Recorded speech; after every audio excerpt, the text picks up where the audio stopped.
Disk scheduling algorithms. Introduction to disk scheduling. A magnetic disk is an easiest way to implement secondary memory.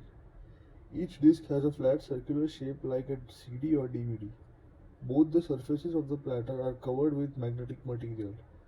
There are headers on both the sides of the platter, hence read and write operations can be performed on both the sides.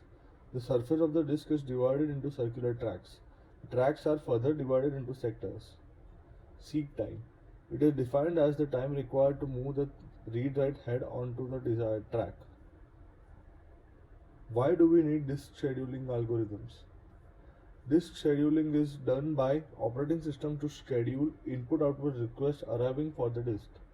Disk scheduling is also known as input-output scheduling. Multiple input-output requests may arrive by different processes, and only one input-output request can be served at a time by disk controller. Thus, I/O requests need to wait in waiting queue and needed to be scheduled. Two or more requests may be far from each other, so result in disk arm movement. Hard drives are one of the slowest part of the computer system and thus need to be accessed in efficient manner. Now let's look for various type of disk scheduling algorithms. There are basically four types of disk scheduling algorithms: FCFS, SSTF, SCAN and C-square. Before we start the topic, let's look at some of the important terms. Seek time.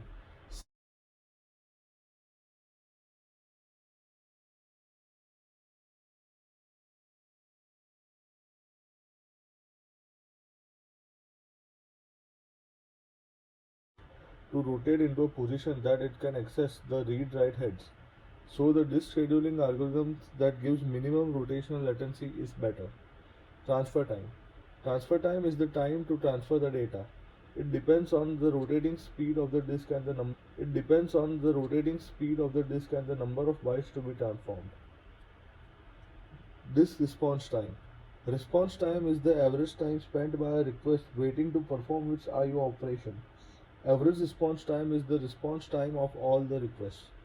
Various response time is measure of how individual requests are serviced with respect to average response time. So the disk scheduling algorithm that gives minimum variance response time is better. Disk access time is equal to seek time plus rotational latency plus transfer time. Now we come to the types of disk scheduling algorithms. First come, first serve.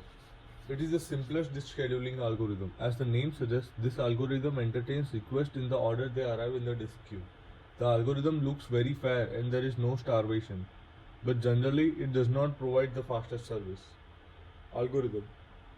Let the request array represent an array storing indices of tracks that have been requested in ascending order of the time interval. Head is the position of the disk head.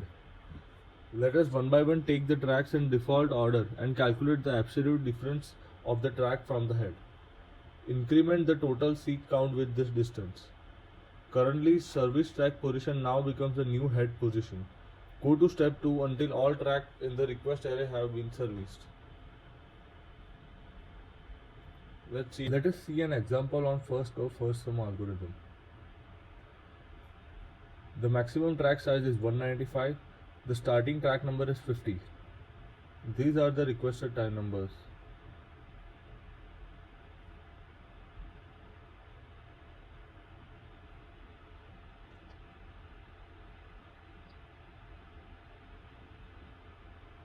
So as you can see, this is how the first come first serve algorithm works. So the second type of this scheduling algorithm is SSTF, shortest seek time first. In SSTF, requests having shortest seek time are executed first. So the seek time of every request is calculated in advance in the queue and then they are scheduled according to their calculated seek time. As a result, the request near the disk arm will get executed first. SSTF is certainly an improvement over FCFS as it decreases the average response time and increases the throughput of the system. Let us understand this with the help of an example. Algorithm. Let request array represent an array storing indices of tracks that have been requested. Head is the position of the disk head. Find the positive distance of all tracks in the request array from the head. Find a track from requested array which has not been accessed yet and has minimum distance from head. Increment the total seek count with this distance.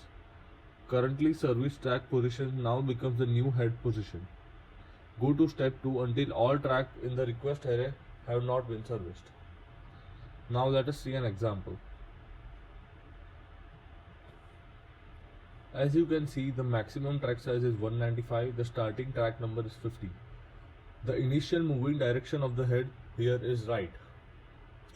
These are the requested numbers.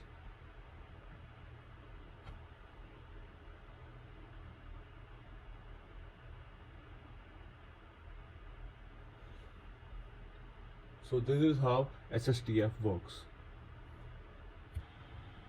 The third type of disk scheduling algorithm is scan or elevator. In scan disk scheduling algorithm, head starts from one end of the disk and moves toward the other end, servicing requests in between one by one and reach the other end. Then the direction of the head is reversed and the process continues as head continuously scan back and forth to access the disk. So this algorithm works as an elevator and hence also known as elevator algorithm. As a result, the requests at the mid-range are serviced more and those arriving behind the disk arm will have to wait. Algorithm. Let request array represent an array storing indices of tracks that have been requested in ascending order of their time arrival. Head is the position of the disk head. Let the direction represent whether the head is moving towards left or right.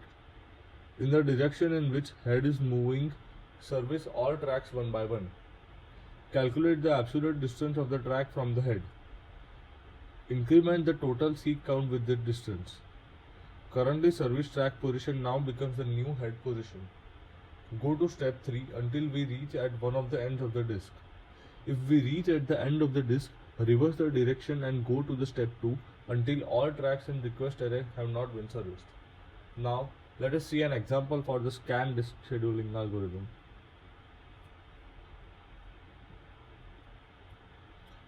The maximum track size is 195, the starting track number is 50, the initial moving direction of the head is right.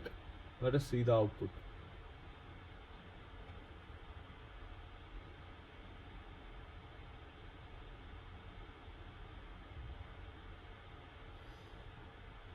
So this is how scan works.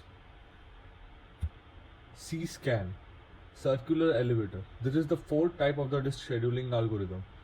The circular scan scheduling algorithm is a modified version of scan disk scheduling algorithm that deals with the inefficiency of the scan algorithm by servicing the request more uniformly.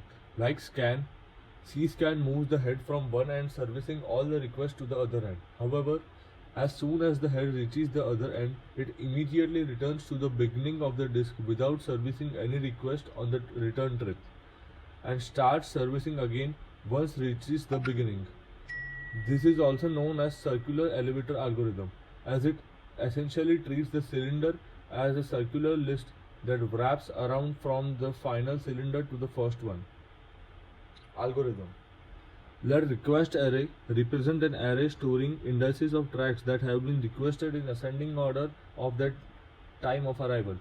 Head is the position of the disk head. The head services only in the right direction from 0 to size of the disk. While moving in the left direction, do not service any of the tracks. When we reach the beginning, left end, reverse the direction. While moving in right direction, service all tracks one by one. While moving in right direction, calculate the absolute distance of track from the head. Increment the total seek count with this distance. Currently service track position now becomes the new head position. Go to step 6 until we reach the right end of the disk. If we reach the right end of the disk, reverse the direction and go to step 3 until all tracks in the request array have not been serviced. Let us see an example on C-scan. Let us see the output of the C-scan algorithm for the given values.